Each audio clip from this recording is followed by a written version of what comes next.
नमस्कार विद्यार्थी मित्रांनो, मी प्राध्यापक मस्के सर. माझ्या चॅनलवर तुम्हा सर्वांचे स्वागत आहे. Welcome back to my channel Maske sir. So friends, in today's video we are going to learn one of the most important topic for all the classes, which is passive voice of imperative sentences begin with let and the passive voice of sentences having two objects.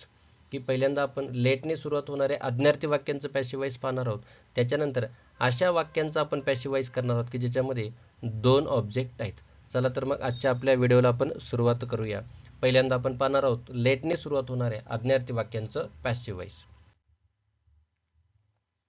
त्यासाठी आपल्याला एक सूत्र या ठिकाणी use करावायचं आहे. त्या सूत्रानुसार आपल्याला सुरुवातीला काय करायचे, लेट हा शब्द, लेट म्हणजे काय तर एखादी गोष्ट करू देणे किंवा एखादी गोष्ट करण्याची परवानगी देणे. त्याच्यानुसार पहिल्यांदा काय येणार आहे, object, object plus B plus V3 plus by plus subject. अशा प्रकारचे या सूत्रानुसार आपल्याला हे लेटने सुरुवात होणाऱ्या आज्ञार्थी वाक्यांचं पॅसिव्ह वॉइसमध्ये रूपांतर करता येईल. चला पाहूया वाक्याच्या माध्यमातून.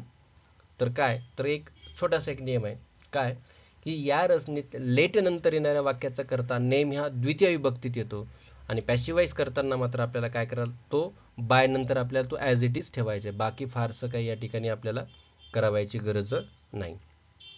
वाक्य activise, let me tell the truth. तुम्ही पाहू शकता लेट आणि लेट नंतर येणारा हा जो सब्जेक्ट आहे तो द्वितीय विभक्तीमध्ये आहे. हे मेन वर्ब आहे आणि हे काय आपलं ऑब्जेक्ट आहे. मग सूत्रानुसार काय यायला पाहिजे, लेट हा शब्द सुरुवातीला, त्याच्यानंतर द ट्रूथ नावाचं object plus B plus V3 plus by plus subject. उत्तर काय असणार आहे या ठिकाणी, let the truth be told by me. Let the truth be told by me.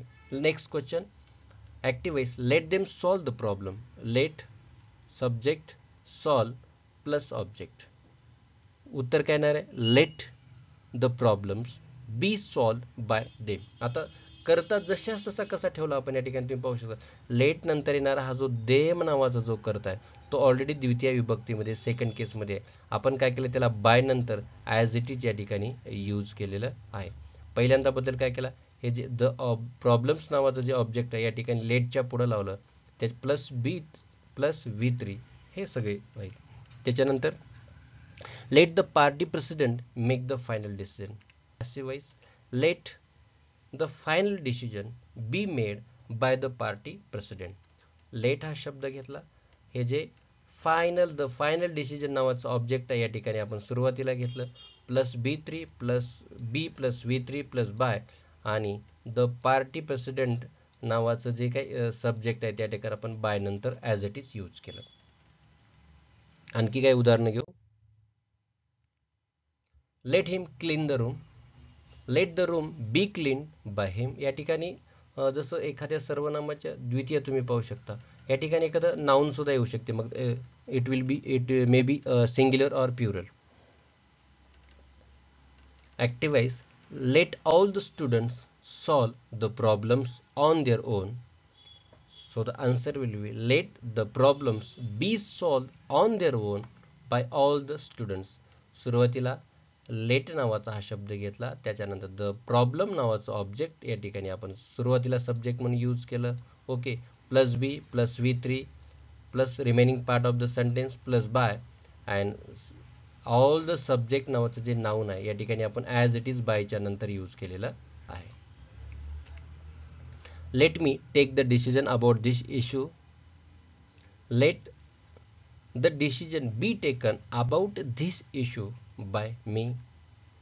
Let us water all the plants early in the morning. Let all the plants be watered early in the morning by us. By us या ठिकाणी लिहायचं राहिलेलं आहे.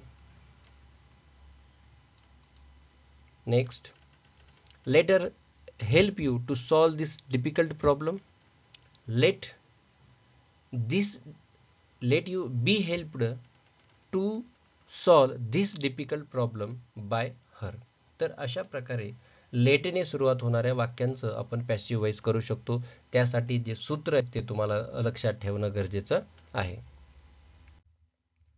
Now we are going to learn passive voice of statements having two objects. आता आपण जे वाक्य करणार आहोत त्या वाक्यामध्ये दोन कर्म असणार आहेत आणि हे जे दोन ऑब्जेक्ट्स आहेत याचा एक व्हिडिओ आपल्या चॅनलवरती आपण ऑलरेडी अपलोड केलेला आहे की ऑब्जेक्ट्स आपण ती कशी ओळखायची. तर ती काय, तर आपण पाहू शकता त्यातलं एक ऑब्जेक्ट असणार आहे डायरेक्ट ऑब्जेक्ट आणि दुसरं असणार आहे इनडायरेक्ट ऑब्जेक्ट. हे जे डायरेक्ट ऑब्जेक्ट असते ते डायरेक्ट कर्म असते ते वस्तुवाचक असते आणि इनडायरेक्ट असते ते व्यक्तिवाचक असते. मग या ठिकाणी कोणती वस्तू येऊ शकते आणि या ठिकाणी व्यक्तिवाचकमध्ये एखाद्या व्यक्तीचं नाव पण येऊ शकते आणि सर्वनामाचे द्वितीय म्हणजे आयची द्वितीय काय येणार या ठिकाणी मी, याचा आपण इनडायरेक्ट ऑब्जेक्ट करू शकतो. त्याच्यानंतर वहीची अज सुद्धा येणार आहे. त्याच्यानंतर यूची you, he, him, she, her, they, them, it or noun as it is. तर अशा प्रकारच्या सर्वनामाचे द्वितीय इनडायरेक्ट ऑब्जेक्ट म्हणून आपण यूज करू शकतो आणि डायरेक्ट ऑब्जेक्ट मात्र वस्तुवाचक असते.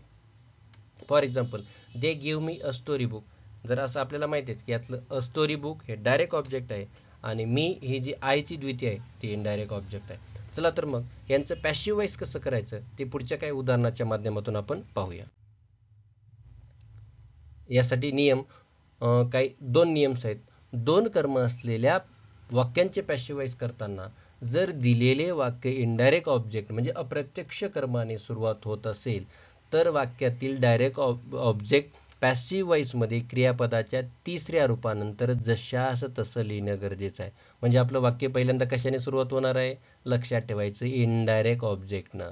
इनडायरेक्ट ऑब्जेक्टनं सुरुवात होत असेल तर काय करायचं, वाक्यातलं जे डायरेक्ट ऑब्जेक्ट आहे ते आपल्याला क्रियापदाच्या तिसऱ्या रूपानंतर ॲज इट इज म्हणजे जशास तसं ठेवायचे. आणि या उलट जर दोन कर्म असलेल्या वाक्यांचं पॅसिव्ह आपण करतोय आणि त्यातलं जे वाक्य आहे जर डायरेक्ट ऑब्जेक्टने सुरुवात होत असेल तर मात्र वाक्यातलं जे इनडायरेक्ट ऑब्जेक्ट आहे ते मात्र आपल्याला क्रियापदाच्या तिसऱ्या रूपानंतर टू ने जोडावं लागणार आहे. बरोबर, direct object as it is ठेवायचं पण इनडायरेक्ट ऑब्जेक्ट मात्र कशाने जोडायचं, टू ने जोडायचं. हे काही उदाहरणाच्या माध्यमातून आपण पाहूया. जसं they gave me a book, hair me is an indirect object, a book is a direct object. So me is the second case of a pronoun I and a book is a object.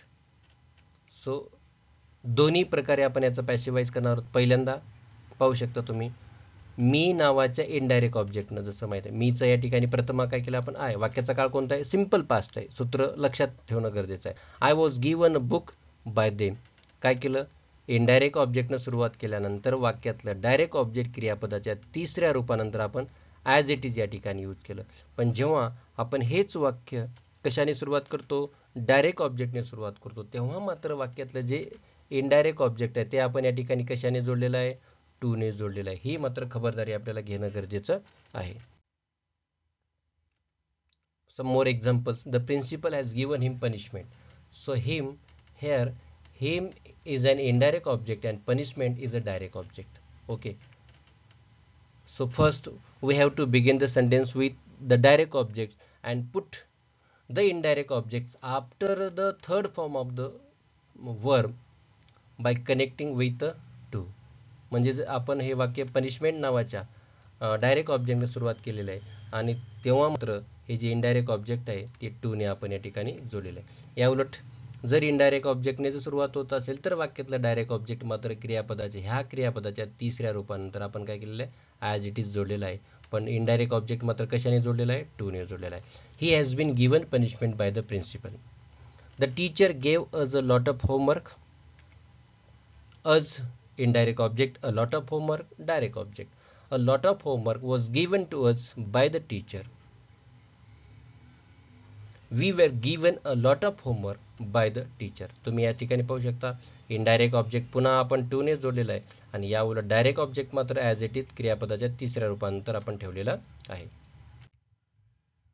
So friends, I hope you will understand better की माझ्या व्हिडिओच्या माध्यमातून तुम्हाला हा topic निश्चितच चांगल्या प्रकारे समजला असेल आणि तुम्ही अजूनही माझ्या चॅनलवर नवे असतात so I request all of you to subscribe the channel, like and share the videos. So thank you very much for watching the video.